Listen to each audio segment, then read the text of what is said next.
الحمد لله الذي هدانا لهذا وما كنا لنهتدي لولا أن هدانا الله والصلاة والسلام على أشرف الأنبياء والمرسلين نبينا محمد وعلى آله وأصحابه وبعد. Caros irmãos e irmãs, Assalamu alaikum wa rahmatullahi wa barakatuh. Hoje vamos falar um bocadinho acerca do novo ano islâmico que acabamos de presenciar a sua entrada. Estamos no ano 1424. Portanto, é mais um ano da nossa vida e podemos dizer que é menos um ano ao mesmo tempo também. Os dias estão a passar, os meses estão a passar e assim a vida também está a passar. Tanto é hábito nós, infelizmente, quando na entrada do ano, quando é ano gregoriano, nós fazemos ou celebramos com muita pompa, festejamos, recebemos tudo isso, mas quando entra o ano islâmico, infelizmente, entra silenciosamente e quase que ninguém se apercebe.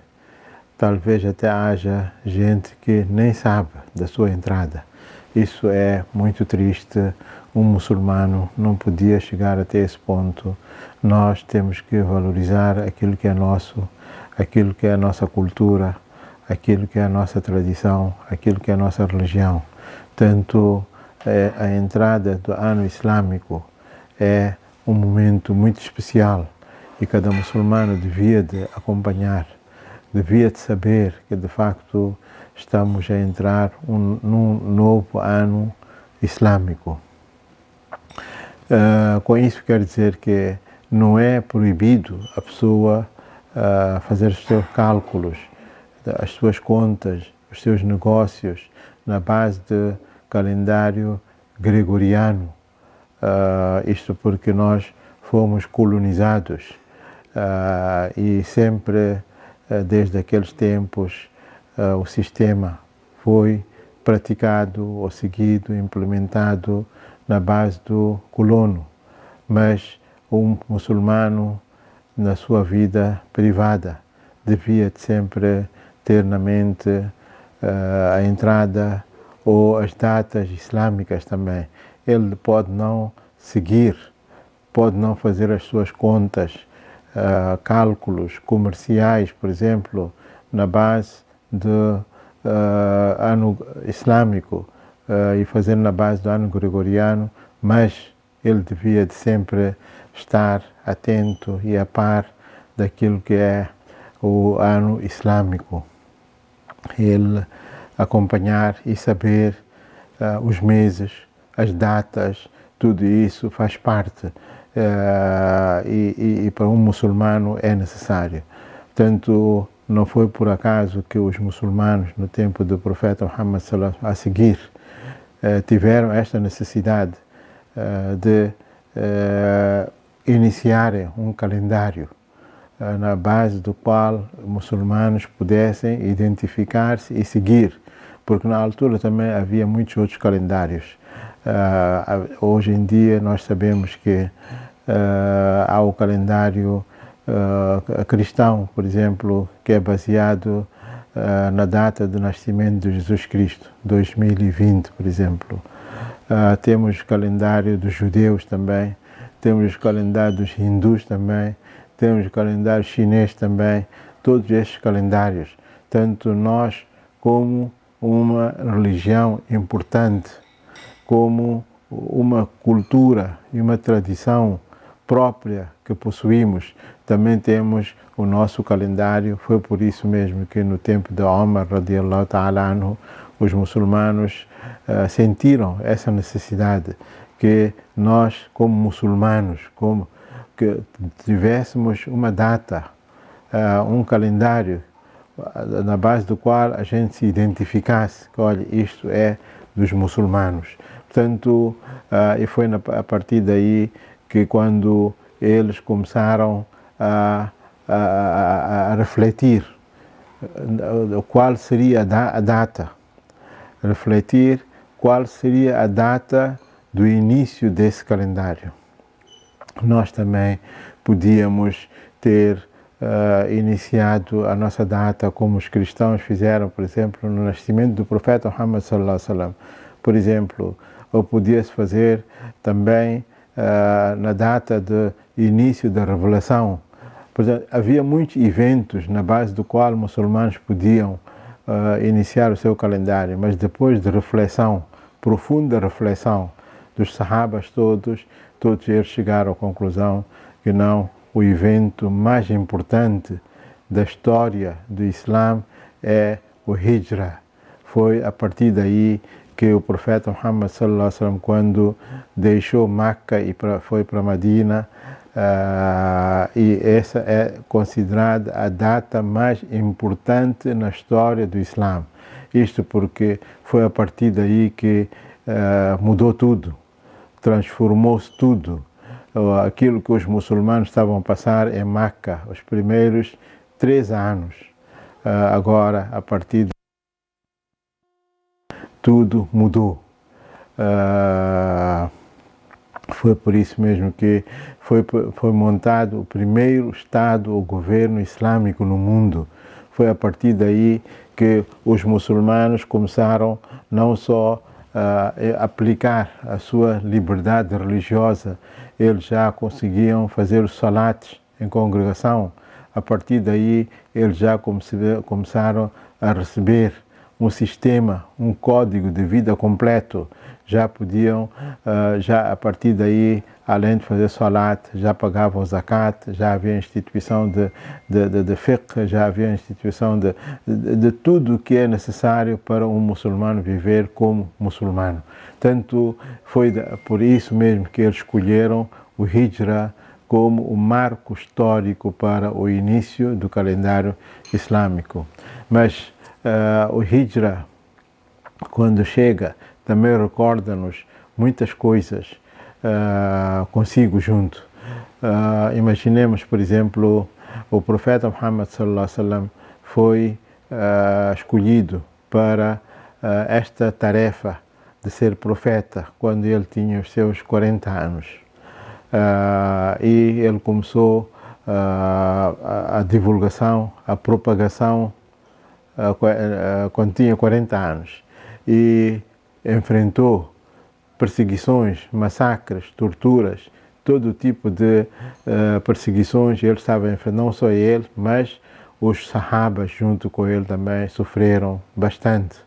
E ele estava sendo prometido por Allah que, olha, a vitória será tua e nós vamos te ajudar, vamos te apoiar. Entretanto, passaram quase 13 anos e depois ele teve que sair de Meca para Medina escondidamente, quando tinha os seus 53 anos de idade. Aqui há uma lição muito importante. 13 anos da vida em que ele tinha sido prometido que havia de ser ajudado. Entretanto, não apareceu essa ajuda.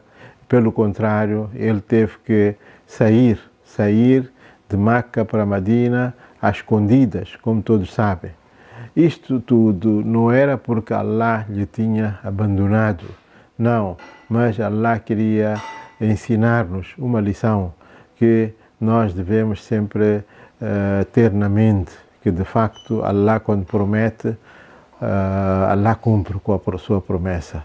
Allah prometeu ajudar e apoiar, mas Allah tem a sua agenda, Allah tem a sua data, Allah tem o seu momento fixo que Ele marcou. Portanto, nós não podemos ficar desanimados quando não vemos a promessa de Allah a ser concretizada segundo o nosso calendário, segundo o nosso horário, segundo a nossa agenda. Mas Allah faz as coisas segundo a agenda dele. E o grande exemplo é isto. O profeta Muhammad sallallahu alaihi wasallam ficou 13 anos à espera e a ouvir sempre que a ajuda de Allah há de vir, a ajuda de Allah há de vir. Entretanto, Allah tinha o seu plano e orientou a ele, ordenou a ele que fizesse hijra, e estava todo o segredo no hijra, e a partir daí começou uma nova era. Não só, também com a passagem de hijra, Allah quis ensinar aos muçulmanos que nós devemos em tudo planear.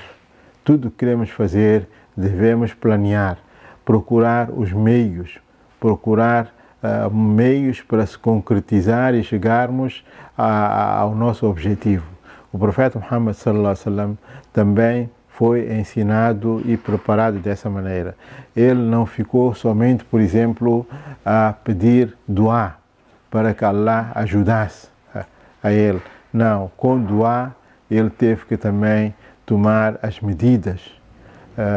E foi por isso que ele preparou esta viagem, preparou o transporte, preparou, planeou tudo isso, não só ficando à espera da ajuda e apoio, sem tomar medidas, sem procurar os meios para se chegar a isso. Para tal, o profeta sallallahu alaihi wasallam tomou todas as medidas necessárias e possíveis para fazer, e foi assim que Allah depois trouxe a sua ajuda. Portanto, há muitas outras coisas que podemos aprender do hijra. Entretanto, era para dizer que de facto terminou mais um ano da nossa vida e estamos a aproximar ao nosso fim. E Allah, quando fala de que todos nós um dia vamos deixar o mundo, ele explica isso num versículo, mas de forma muito interessante. Allah diz, por exemplo, Kullu nafsin za'iqatul maut. Toda a alma, cada alma saboreará a morte. Imagina aqui, Allah podia ter dito, toda a alma morrerá. Também dava o sentido. Nós podíamos perceber que de facto um dia vamos morrer. E é isso que a gente sabe. Mas entretanto Allah utilizou um termo muito interessante e diz za'iqa. Za'iqa é sabor. Toda alma saboreará a morte. Com isto, Allah indicou que este assunto é uma questão muito pessoal. A questão da morte é uma questão muito pessoal, muito individual de cada um de nós. Portanto, cada um de nós saboreará ou provará o sabor da morte. Isto para dizer que o sabor de cada um de nós será diferente do outro. Haverá alguém que há de saborear o sabor doce da sua morte. Outros hão de provar o sabor amargo. Outros vão provar o sabor doloroso. E assim sucessivamente. Portanto, com isto, Allah quis precisamente dizer que não é uma regra geral. E por isso utilizou esta expressão de que cada alma saboreará a morte, para dizer que o sabor da morte de cada um de nós será diferente do um e do outro. Haverá uns que terão o sabor muito doce, outros amargo, outros doloroso, e assim sucessivamente. E é por isso mesmo que Allah no Corão, quando diz Kullu nafsin za'iqatul maut, tanto thumma ilayna turja'un, walladhina amanu, esses que têm iman, wa amilu salihati, e praticaram as boas ações. Imagina neste ayat, Allah não diz walladhina aslamu, e aqueles que são muçulmanos. Porque entre nós há uma ideia errada ou noção errada das coisas. Allah, quando diz aqui que walladhina amanu, e não diz walladhina aslamu, esses que têm iman. Para dizer que iman é o grau mais elevado. É o grau mais elevado na fé. Tanto aslamu podemos considerar aslamu um grau básico, Nós, entre nós, temos pessoas que, por exemplo, sempre falam, olha, eu sou um bom muçulmano, eu não me meto na vida de ninguém, eu faço as minhas orações cumpro com as minhas obrigações e não quero saber mais de ninguém. E ele, com isso, ele acha-se que é um bom muçulmano. Mas isso não faz dele um bom muçulmano, faz dele um muçulmano básico só. Porque o grau mais alto é iman, ser mu'min e não ser muslim. Muslim é uma submissão aparente em que todos estamos incluídos, mas se a pessoa quer erguer-se, quer desenvolver-se melhor, então ele tem que subir mais e ter iman. Por isso é que Allah constantemente utiliza o termo وَالَّذِينَ آمَنُوا. E logo a seguir Allah diz وَعَمِلُوا الصَّالِحَاتِ. Além de ter iman, eles praticam as boas ações. وَعَمِلُوا الصَّالِحَاتِ. لَنُبَوِّئَنَّهُمْ مِنَ الْجَنَّةِ غُرَفًا. Nós vamos acomodar-lhes. لَنُبَوِّئَنَّهُم, vamos acomodar-lhes مِنَ الْجَنَّةِ غُرَفًا. No Jannat, nos quartos, mansões, غرفًا تجري من تحتهم الأنهار, abaixo dos quais onde correm os rios, تجري من تحتهم الأنهار خالدين فيها. Depois a seguir diz نعم أجر العاملين, quão bom é a recompensa dos praticantes. Portanto, é para dizer que o grau perante Allah não é só ser muçulmano, como nós erradamente pensamos, olha, eu sou muçulmano, eu cumpro com as minhas coisas. Não, é sermos mu'mins e não só wa'amilu salihat e praticarmos boas ações. Quando se diz praticar boas ações, são as ações gerais. Toda ação boa, que Allah diz, wa'amilu salihat, boas ações. Nas boas ações não é só parte ritual, não é só fazer salat e fazer jejum, daquilo como nós pensamos erradamente, olha, eu sou bom muçulmano porque eu cumpro com o meu salat, cumpro com o meu jejum e cumpro com a minha obrigação individual. Não, Allah quer ampliar ainda mais as nossas ações e diz وَعَمِلُوا الصَّالِحَاتِ, e praticam boas ações. As boas ações estão incluídos, além dos atos rituais, também atos sociais. Praticar boas ações quer dizer tratar bem os pais, por exemplo, tratar bem os vizinhos, tratar bem os familiares, ajudar os pobres, ajudar os necessitados, os órfãos. Todos esses bons atos sociais estão incluídos nas boas ações. Procurar ser útil, ser um bom cidadão, ser uma pessoa honesta, não praticar injustiça contra ninguém, não usurpar direitos dos outros, não enganar aos outros. Tudo isto está no Amilu Salihati, a prática das boas ações. E é por isso mesmo que Allah, quando termina o ayat, termina com esta parte e diz Ni'ma ajrul amilin, quão boa é a recompensa dos praticantes. Não diz quão boa é a recompensa dos piedosos, dos crentes, dos que fazem salat. Não, isso amilin, daqueles que praticam as tais boas ações. Portanto, isso é a base de tudo. Para dizer que, de facto, mais um ano terminou e nós temos que ter na mente que cada dia que passa é menos um dia, estamos a aproximar ainda mais do nosso fim, e porque Allah fala de que todos vamos saborear a morte. Portanto, cada um de nós deve escolher agora que tipo de sabor de morte ele quer. Quer um sabor bom, ou sabor doce, sabor amargo, sabor doloroso. Tudo isso depende de nós próprios. Nós é que vamos provar. A questão é puramente pessoal e individual. Portanto, se queremos sabor doce, então nós temos que preparar para provarmos esse sabor doce. Amargo, doloroso, tudo isto está ao nosso critério, nas nossas mãos. Portanto, Allah deixou isso tudo ao nosso critério, e com isto era só para exortar a cada um de nós a realidade daquilo que nós estamos a atravessar.